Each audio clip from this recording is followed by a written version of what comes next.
Hello, everybody. I changed my hippie background because I got some critiques on it. So I hope that you like my new completely white background. So I wanted to speak about something today that has to do with the current situation and the fear that we feel, and a fear that often has to do with, our health. Maybe are we going to get infected with the virus?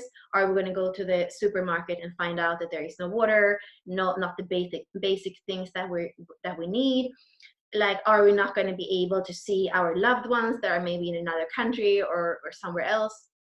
And that's a fear that comes from the mind, right? It's a fear that's not here yet. It's something that we are thinking about that might happen, and there are like a million different versions of this kind of fear.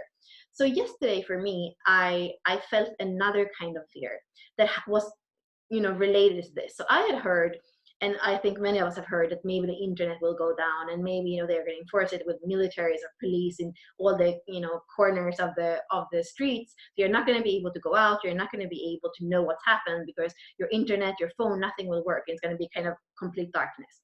When I first heard that, I got really like, that's going to be weird, because I kind of like to know what happened so that I know that I'm safe in my little world.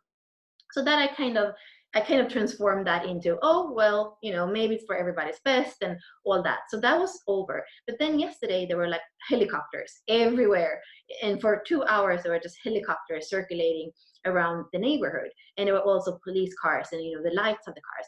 And then there was another kind of fear, because the sound and the light, like all the senses were engaged in what was going on, and I could feel this like physical kind of fear. And there's something, I don't know why, but I had like like my there was like a physical pain, and it was especially inside, like in my hip bones. It started to hurt, and I knew that it was like a freeze reaction for me.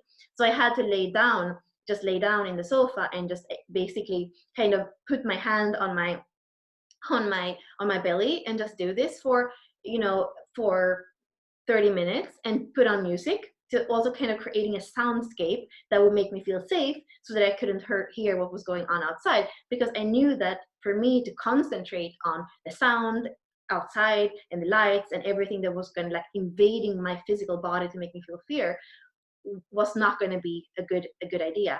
So after half an hour in my soundscape, laying down, having all my senses like soothed by my own touch, I felt good again. And there's something so interesting with that, because it's almost like I feel like the physical response is real, like that's happening here and now, because I was here and now, and I got influenced by what was going on, and I was taking that in, and then my body had a reaction, and then I could soothe that. And I'm thinking, with the body I knew how to do, but what about the fear that we are always kind of feeding in our mind, and we don't have a way to actually soothe it? Like, how detrimental isn't that for our being, to fuel that fear and to not even know what to create? Because for your body it's kind of easier to know, like, okay, you need soothing, you need to feel safe, but what to do with our mind, like, how to make the mind feel safe. So I guess that this conversation is about that distinction between the fear in the mind and the fear in the body, and also how to address these two fears. And basically, not both fears are detrimental. So when that happens, it's really knowing ourselves, to find a way to not stay in a fight and flight mechanism, whether it's mental, physical, or emotional. So thank you for today.